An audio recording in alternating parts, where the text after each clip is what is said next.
क्या मशरिक़ वस्ता एक नई बड़ी जंग की तरफ बढ़ रहा है या सिफारतकारी का जादू सर चढ़ कर बोलेगा? मस्कत की खामोश फिजाओं में ईरान और अमरीका के दरमियान होने वाले हालिया मुज़ाकरात ने आलमी सतह पर एक नई बहस छिड़ दी है। एक तरफ सदर ट्रंप की सख्त तरीन शराइत और फौजी ताकत का मुजाहरा है, तो दूसरी तरफ ईरान का अपने मिसाइल प्रोग्राम पर समझौता न करने का दो टोक ऐलान। क्या ट्रंप का art of the deal Tehran को घुटने टेकने पर मजबूर कर देगा, या ईरान का खरमशर 4 मिसाइल मुज़ाकरात की मेज पर तवाज़ुन बरकरार रखेगा? इस तमाम सूरत हाल पर बात करेंगे। स्पेन से सहाफ़ी तजियाकार सहर बलोच हमारे साथ मौजूद हैं और लंदन से हमें आयशा गाजी ने ज्वाइन किया। आप दोनों का बहुत शुक्रिया। सहर, सबसे पहले आपकी तरफ आऊँगा, ये फरमाइएगा कि क्या ये जो मस्कत मुज़ाकरात हैं ये पुरअमन हल के लिए इनको पहला स्टेप, एक कॉन्क्रीट स्टेप कहा जा सकता है, या फिर एक टाइम गेनिंग एक्सरसाइज ये समझी जाए? और क्या वाकई अमेरिका ने इस वक्त अपनी स्ट्रेटजी बदल ली है, वो सिफारतकारी की तरफ माइल हो रहा है? सार, देखिए, इस वक्त असल में ज़रूरत इस बात की है कि यूक्रेन और गज़ा की जंग के बाद अब जो है एक नई जंग की तरफ जाने का किसी का भी इंटरेस्ट उस तरह से नहीं है। ख़ास तौर से अमेरिका का किसी भी तरह से इस तरह का कोई आइडिया नहीं है। इसकी एक छोटी सी मिसाल ये है कि जैसे आपने भी सवाल किया, इस वक्त सिर्फ बारगेनिंग एक चिप जो है उसके तौर पर इन बातों को इस्तेमाल किया जा रहा है। ये जो अभी जो डिस्कशन हो रहा है या जो ट्रेड टॉक्स हो रही हैं, जो ओवरऑल ईरान और यूएस के दरमियान बात हो रही है, ये एक डैमेज कंट्रोल किया जा रहा है, क्योंकि अभी किसी भी किस्म की नई जंग के अंदर अमेरिका इन्वेस्ट नहीं कर सकता। स्ट्रेटेजिकली भी अमेरिका के लिए एक अच्छा कदम नहीं होगा। ईरान को इस वक्त जरूरत है किसी एक ऑक्सीजन की, और अगर उसके ऊपर से थोड़े से भी अगर सैंक्शंस का रिलीफ हो जाता है, यानी अगर उनके ऊपर जो मुआशी पाबंदियां लगी हैं या जो बाकी सैंक्शंस लगी हैं अगर वो हट जाती हैं, कुछ हद तक हट जाती हैं, तो उससे उनके लिए बहुत बड़ा रिलीफ होगा, खास तौर से तेल और बैंकिंग के जो उनका इंडस्ट्री है उसके लिए। तो इस सूरत इस बात की है कि ये फौरी जंग तो नहीं बंद हो जाएगी, लेकिन एटलीस्ट ये हो जाएगा कि कुछ अरसे के लिए डैमेज कंट्रोल कर लिया जाएगा, और एक तरह से हॉस्टिलिटीज को मैनेज करने का ये एक तरीका कार है कि ये अमेरिका किसी भी तरह नहीं चाह रहा कि जो ईरान है वो पूरे रीजन में अपनी हेजेमनी जो है वो जमा ले। ठीक। इस वजह से वो कोशिश कर रहा है कि ईरान को इंटीग्रेट करे, उसको डिस्कशंस में शामिल करे। ओके आयशा, अब आप क्या समझ रही हैं कि ईरान, अब जाहिर है कि अमेरिका ने उसके एटमी तनसीबात के ऊपर हमला किया, अब ये जो पीस टॉक है जिस तरीके से ये मामला आगे बढ़ रहा है, क्या ये कॉन्फिडेंस बिल्डिंग मेजर होगा? दोनों तरफ से एक ट्रस्ट का एलिमेंट आगे बढ़ सकेगा? देखें, इस बात की असेसमेंट तो हम इससे कर रहे हैं कि पीस टॉक में जाने से पहले दोनों पार्टीज जो हैं वो किस तरह के बयानात दे रही हैं। अमेरिका ने भी, आपने मार्को रूबियो की अगर इस बारे में स्टेटमेंट सुनी हो, तो वो बहुत पॉजिटिव स्टेटमेंट नहीं है, वो एक पीस टॉक में जाने वाली स्टेटमेंट नहीं है कि अगर आप अल्टीमेट सरेंडर नहीं करते हैं तो पॉइंटलेस है, लेकिन let's see. So this is kind of, उनकी बात का मकसद यही है। और ईरान ने भी यही बात कही है कि देखिए, हम सिर्फ मुज़ाकरात की मेज पे इसलिए आ रहे हैं कि हम कोई भी ऑप्शन हाथ से जाने नहीं देना चाहते, कोई भी मुज़ाकरात का ऑप्शन। और इस वक्त स्ट्राइट ऑफ हॉर्मुज़ में जिस तरह से इतनी एस्केलेशन हुई हुई है, एक अमेरिका भी कह रहा है कि हम उसको, और जाहिर है कि वो टारगेट कर रहे हैं, वो उसी तरफ को लेके आ रहे हैं, अपने बहरी बेड़ों को उन्होंने वो भी नहीं, तो ये मोबिलाइज कर रहे हैं। बार्गेनिंग, मैं भी कह रहा हूँ, ये बार्गेनिंग टेबल के ऊपर जब जहां पे डिस्कशन होगा वहां पे दोनों तरफ से जो एक प्रेशर है, तो एक बेहतर बार्गेनिंग के लिए मेरे ख्याल से ये टूल्स हैं इसके। देखिए, बेहतर बार्गेनिंग के लिए इसमें सबसे पहले आपको ये देखना पड़ेगा कि डिमांड्स क्या हैं।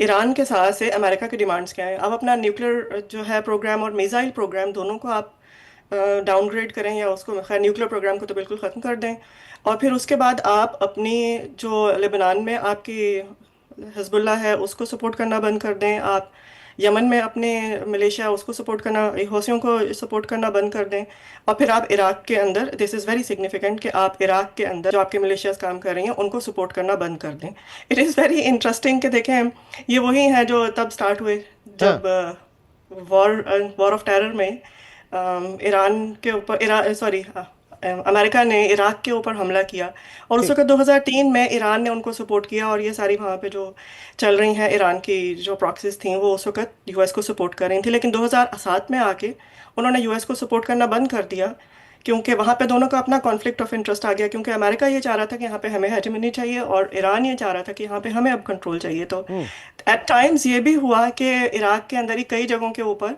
ईरान और यूएस आपस में लड़ रहे थे, और कई जगहों के ऊपर ईरान और यूएस जो है वो दूसरी पार्टी के साथ लड़ रहे थे। सो दिस इज, और फिर उससे भी पीछे जाती हैं 1980s में, जिस तरह आप देखें कि जब इनका ईरान और इराक की जंग हुई और Iran was going to be victorious at that time. हाँ। तो उस वक्त सिर्फ पावर बैलेंस करने के लिए, बिकॉज यूएस ना तो सद्दाम को सपोर्ट कर रहा था और ना ही खुमैनी को सपोर्ट कर रहा था, तो उन्होंने उस वक्त फौरन यूएस ने इराक को सपोर्ट करना शुरू कर दिया, बिकॉज वो पावर बैलेंस चाहते ठीक थे है, कि भाई ठीक कोई है। भी विन नहीं। अच्छा, अब आयशा, बड़ी इसकी आयशा आपकी तरफ आता हूँ। 3-4 पॉइंट्स हैं। पहले तो ये कि जो उनका जौहरी प्रोग्राम है, न्यूक्लियर प्रोग्राम, जो डिमांड की बात की जा रही है, जौहरी प्रोग्राम को ख़त्म करने के हवाले से, या जो उसका अशरफ कर दिया। सेकंड, जो बैलिस्टिक मिसाइल प्रोग्राम है उसको महदूद करना, और तीसरा प्रॉक्सीज के हवाले से उनको सपोर्ट नहीं करना। तो क्या ये ईरान के लिए बेहतर होगा, मुनासिब होगा, या वो इतना पीछे हट सकेगा इन सारी चीज़ों में कि वो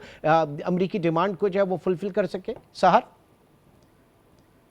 जी, एक्चुअली ये जो आपने बात की कि जोहरी जो उनकी तनसीबात हैं या जो न्यूक्लियर वेपन्स ईरान बनाना चाहता है, उसको जो है ख़त्म करने की डिमांड की जा रही है। मुझे ऐसा, अब तक जो हम लोगों ने देखा है इतनी दहाइयों से जो ईरान और यूएस के दरमियान एक कोल्ड वॉर चल रही है, उसमें उसको देखते हुए ऐसा लगता नहीं है कि ईरान हो सकता है फॉर द टाइम बीइंग कोई एक बात उनकी मान ले या इस तरह से अपने प्रोजेक्ट्स को कंटेन कर ले, लेकिन उसको मुकम्मल तौर पर ख़त्म वो नहीं करेगा, क्योंकि क्योंकि इस असल डिमांड के असल पीछे डेटरेंट तो सबसे वही है ना, ईरान के पास जो डेटरेंट है वो तो जी वही है। एग्जैक्टली क्योंकि उसके पीछे एक बहुत बड़ी वजह यह है कि अमेरिका का सबसे बड़ा जो सपोर्टर है या जो सबसे बड़ा पार्टनर है वो है इसराइल। हाँ। और इसराइल किसी भी किस्म की टॉक्स को शक की नज़र से देखेगा, खास तौर से ईरान के साथ, और वो ये चाहेगा कि अगर कोई भी बात होती है तो उसके अंदर सबसे पहले न्यूक्लियर वेपन्स को ख़त्म करने की बात की जाए, और ईरान इस बात को नहीं मानेगा, क्योंकि फॉर द टाइम बीइंग इस वक्त चाह ये रहे हैं कि किसी भी किस्म से कोई ऐसी बातचीत तय हो जाए जिससे जंग ना हो, और दूसरी बात ये कि एक मुसलसल बातचीत चलती रहे, और फॉर द टाइम बीइंग एक शॉर्ट टर्म डील जो है मैनेज हो जाए, जिसमें प्रॉक्सीज को कंट्रोल करने की बात की जाए, खत्म करने की नहीं लेकिन कंट्रोल करने की बात की जाए। उसमें जो जोहरी तनसीबात हैं या जिस तरह न्यूक्लियर वेपन्स बनाने का है उसको कंट्रोल किया जाए, खत्म ईरान नहीं मानेगा इस बात को। और तीसरी बात यह कि उसके अलावा जो ईरान पर सैंक्शंस हैं, इकोनॉमिक सैंक्शंस हैं, उसको किसी तरह तक कम किया जाए ताकि ईरान को और ईरानी अवाम को जो है किसी भी तरह की एक सपोर्ट मिल सके, क्योंकि अभी भी ईरान में जो एहतजाज चल रहे हैं उसकी बहुत बड़ी वजह यही मुआशी जो प्रॉब्लम्स हैं बिल्कुल। वही इसकी सबसे बड़ी वजह है। जी, इसको इस तरह से लेते हैं कि जनाब ये जो इस वक्त टॉक्स हैं, अमेरिका चाह क्या रहा है? क्या वो ईरान में एक रिजीम चेंज चाह रहा है? और फिर दूसरी तरफ जो ईरान की आवाम है, सबसे इंपॉर्टेंट तो ये कि ईरान की आवाम क्या चाह रहे हैं, और ये जो बात की जा रही है बार्गेन के हवाले से, बैकफुट पे लेके आने के हवाले से, क्या डिवीजन है इस वक्त ईरान की अपनी आवाम में इन तमाम चीज़ों को लेकर? देखिए, ईरान के अंदर जो इसराइली एसेट्स बैठे हुए हैं वो हमें बिल्कुल वाजे हो गए अभी जो पिछले दिनों ईरान के और इसराइल की वहाँ पे जो भी लैंड वॉर हुई वहाँ पे वो वाजे हो गए। फिर उसके बाद अमेरिकन एसेट्स भी वहाँ पे बैठे हुए हैं। तो जाहिर है कि ईरान के अंदर एक ऑलरेडी कॉन्फ्लिक्ट तो है ही, उनके दोनों जो एक लिबरल क्लास है और एक जो खुमैनी के सपोर्टर्स हैं उनके दरमियान एक कॉन्फ्लिक्ट तो है जो बड़े साल, जिस तरह हमने पिछले अपने प्रोग्राम में भी बात की थी कि उसकी एक पूरी हिस्ट्री है, वो तो वहाँ पे मौजूद है। अब आपने अगर देखा हो तो अमेरिका के सेक्रेटरी ऑफ ट्रेजरी ने आई थिंक कि वहाँ पे बयान दिया है विच इज़ वेरी रिमार्केबल कि हमने किस तरह से मैनिपुलेट किया है, कि वहाँ पे से हमने डॉलर निकाल लिया और जाहिर है कि वो फ्री फॉल हो गया जो इनका ईरानी रियाल है। तो फ्री फॉल हुआ तो लोगों के ऊपर मुश्किल आई तो लोग बाहर निकले हैं, तो अमेरिका ने उसको मैनिपुलेट किया। अमेरिका ने कहा जी, फुल सपोर्ट भी प्रोवाइड की, जाहिर है। मार्को रूबियो ने आई थिंक के वहां से बयान दिया था कि आपके इर्द गिर्द वहां पे इसराइल के एजेंट्स फिर रहे हैं, विच वॉज वेरी रिमार्केबल। अगर कहा जाए तो इतना खुलेआम कह देना बहुत बड़ी बात थी। तो ये भी देखने की बात है कि किस तरह अमेरिका उसको पोर्ट्रे कर रहा था। और फिर अभी भी आप देखें इस वक्त तक भी सोशल मीडिया के ऊपर ईरान के अंदर से ही, अपेरेंटली ईरान के अंदर से ही ये आवाज़ें आती हैं कि we are waiting for US के हमें आके लिबरेट कराएं और ठीक है। सो वहाँ पे जो एक इंटरनल कॉन्फ्लिक्ट चल रहा है तो वो तो जाहिर है कि ईरान को नुकसान देगा किसी भी सूरत में। ठीक है, और जाहिर है अमेरिका उसको चाहेगा, इस अपॉर्चुनिटी को कैपिटलाइज करना चाहेगा। एक छोटे से ब्रेक की कॉल है, सहर बलोच भी हमारे साथ मौजूद हैं, आयशा गाजी भी मौजूद हैं। एक छोटे से ब्रेक के बाद दोबारा मिलते हैं।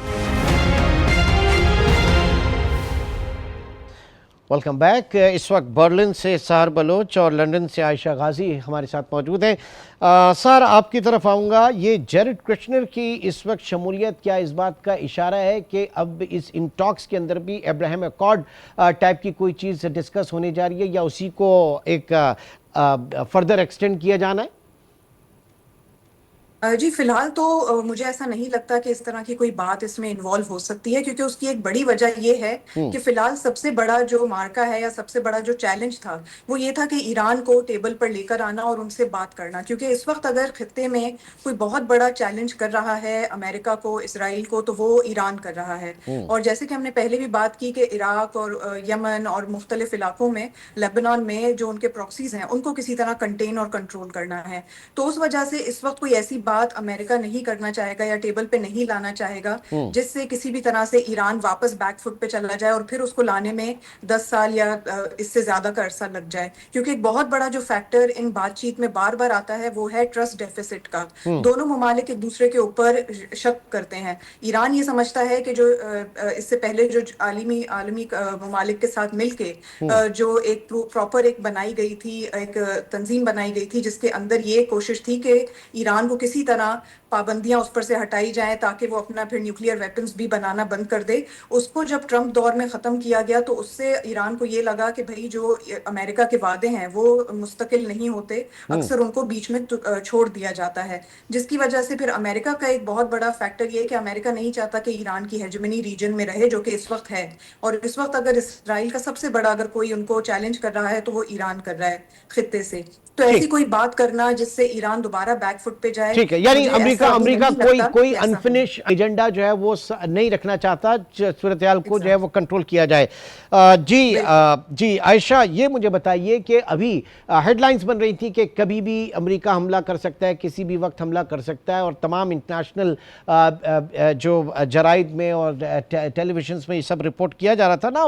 हम अगर कमोडिटी मार्केट को देखते हैं, स्पेशली अगर ऑयल मार्केट को देखते हैं, तो वहाँ पे इस तरह की चीज़ें नहीं हैं। तो ये एक इंडिकेशन है कि ये सिर्फ एक जो अपनी मसल्स दिखाए जा रहे हैं, अपनी पार शो की जा रही है, और जंग का कोई खतरा नहीं है, फुल फ्लेयर वॉर का कोई खतरा नहीं है इस वक्त। देखिए, इस वक्त पॉसिबिलिटीज तो दोनों हैं। अमेरिका ने, जैसे मैंने कहा, कि मोबिलाइज तो किया है अपने हम्म ज़ाहिर के हम्म यूनिट्स को, हम्म और वहाँ पे स्टैंड बाय भी किया है बहुत सारी जगहों पे। और सबसे ज़्यादा इस वक्त खतरा तो खलीजी ममालिक में, उन हम्म कंट्रीज का, मुस्लिम ममालिक में, अरब बेल्ट में उनको है जहाँ जहाँ पे अमेरिकन बेसिस हैं। क्योंकि सबसे हाँ, पहले, जिस तरह पहले हमने देखा कि ईरान ने हमला जो है वो अमेरिकन बेसिस के ऊपर किया, अमेरिका के ऊपर डायरेक्ट करने की बजाय इसराइली बेसिस तो यहाँ पे हमें ऐसा अमेरिकन फॉर्म में ही मिलती हैं। और अगर उन्होंने देखे, this is something very important जिसको हम निगलेक्ट करते जाते हैं, कि अमेरिका ने यूएस इराक के ऊपर भी यही कहा था कि जी आप वेपन्स ऑफ मास डिस्ट्रक्शन बना रहे हैं, सही। और पार्लियामेंट से कोई भी वो किए बगैर उन्होंने वहां पे अटैक कर दिया। हाँ, तो अगर अब इनको ये है कि यहाँ पे ईरान ये सब कुछ कर रहा है, न्यूक्लियर पावर बनने जा रहा है, तो इनको किसी मुज़ाकरात की, किसी भी तरह नहीं की तो फिर दो और पॉइंट हो प्रेशर सकते हैं की। ना। आयशा, दो पॉइंट हो सकते हैं। एक तो ये कि जितनी ह्यूज डिप्लॉयमेंट और मोबिलाइजेशन इस वक्त हो रही है उसकी कोई ना कोई कॉस्ट होती है, वो सिर्फ डराने धमकी नहीं होती। Exactly, number two, exactly, that is the point. But we have okay, to see one more thing, कि हाँ, देखें ऐसी क्या चीज है जो अमेरिका को रोक रही है। एक तो ये है कि 20% ऑफ दुनिया का जो ऑयल यहाँ से सप्लाई होता है, 20% ऑफ सप्लाई के ऊपर ईरान का कंट्रोल है, हाँ, स्ट्रेट ऑफ हॉर्मुज में। So right. Maybe that is the point जो उनको कह रहे एंड हैं, द जो अदर उनको थिंग इस एंड बात द से अदर मजबूर थिंग कर इज, रहा है। अदर जो रिटेलिएशन होगा फिर वो ईरान तक महदूद नहीं होगा, वो खित्ते के जो दीगर इत्तेहादी अमरीकी ममालिक है वहां तक पहुंच सकता है। ये भी एक पार्ट हो सकता है ना। इत्तेहादी अमरीकी ममालिक भी, और जहां जहां पे ईरान की सपोर्ट बैठी हुई है वहां पे भी ये सब कुछ हो सकता है। इसमें सबसे ज्यादा वरी करने की बात हमारे अपने लिए, हम्म आपने भी पिछले दिनों देखा होगा कि जो यहाँ पे बयान आया है पिछले दिनों, जो इसराइल के एक फिल्म मेकर का, and he has been part of there, वहाँ की फोर्सेस का पार्ट रहा है। दैट इज़ वेरी रिमार्केबल कि उन्होंने कहा कि किस तरह से ये, अब प्लान ये है कि Iran, and through Iran then Pakistan is the target. उन्होंने कहा जी ईरान के बाद फिर पाकिस्तान की बारी होगी, और ये सब कुछ this is part of the plan. और जिस तरह से अब पहले तो देखिए ना, एक बात की जाती थी पाकिस्तान के अंदर जी, यहाँ पे डेप्रिवेशन है, डेप्रिवेशन की वजह से कुछ लोग खड़े हो गए और वो पाकिस्तान के खिलाफ लड़ रहे हैं। अब तो ये ईरान से भी हिस्सा मांग रहे हैं, पाकिस्तान से भी हिस्सा मांगने में, दिस इज, अब ये सिर्फ पाकिस्तान के ठीक हद है, तक महदूद नहीं रही बात। ठीक है। और ये लास्ट सारा जंग का पॉइंट भी अब देखें कि वो पानी में ही बनने जा रहे हैं। This is not going to be, the war is not going to be on the other end of ठीक ईरान। है जी। सो लास्ट बट मैं इट्स अब जरा थोड़ा सा सहार की तरफ आऊंगा। सर, ये मुझे बताइए, बार बार इजराइल की बात हो रही है, तो इजराइल इन मुज़ाकराती अमल को लेकर क्या फील कर रहा है? क्या पसे पर्दा वो यही सारे खेल खेल रहा है, वो उसकी मंशा के मुताबिक सब कुछ हो रहा है? इसराइल का इस वक्त सबसे बड़ा इशू ईरान ही है खित्ते के अंदर, क्योंकि जैसे मैंने पहले कहा था कि अगर कोई चैलेंज कर रहा है तो वो ही कर रहा है। ठीक। और अगर ये होंगे ईरान और यूएस की कोई भी बातचीत होती है, उसमें इसराइल का कहीं ना कहीं कोई एतराज या कोई ना कोई कॉन्फ्लिक्ट जरूर क्रिएट होगा, यानी आप क्योंकि ये ईरान आप ये कह रही हैं कहीं फिर ये सबताज भी कर सकता है इजराइल, कहीं ना कहीं कुछ ना कुछ करके इस पीस ऐसी टॉक्स को? पॉसिबिलिटी है। ठीक और है। साथ में एक बहुत बड़ी बात यह भी है कि जो यूएई और दीगर ममालिक हैं, जैसे जो गल्फ कंट्रीज हैं, वो ज्यादातर अपनी सिफारतकारी पे ज्यादा डिपेंड करती हैं, बजाय इसके कि वो बाकी किसी से करें। जैसे हमने सऊदी अरब और ईरान के मामले में देखा कि उन्होंने आपस में खुद अपने मामलात तय किए, और जब इसराइल ने हमला भी किया ईरान पर तो उसकी भी सऊदी अरब ने मजम्मत की। बहुत बहुत शुक्रिया। बर्लिन से सहार बलोच आपका और लंदन से आयशा गाजी आपका, आप दोनों का बहुत बहुत शुक्रिया। अब देखते हैं कि इस वक्त तो उम्मीद ये जाहिर की जा रही है कि ये पीस टॉक्स जो हैं ये बेहतर अंदाज में आगे चलेंगी, लेकिन मामलात इतने सादा नहीं है जितने दिखाए जा रहे हैं। इसमें इंतहाई पेचीदगियां हैं और वो पेचीदगियां क्या होंगी, आगे आने वाला वक्त ये सारी चीज़ें सामने लेकर आएगा।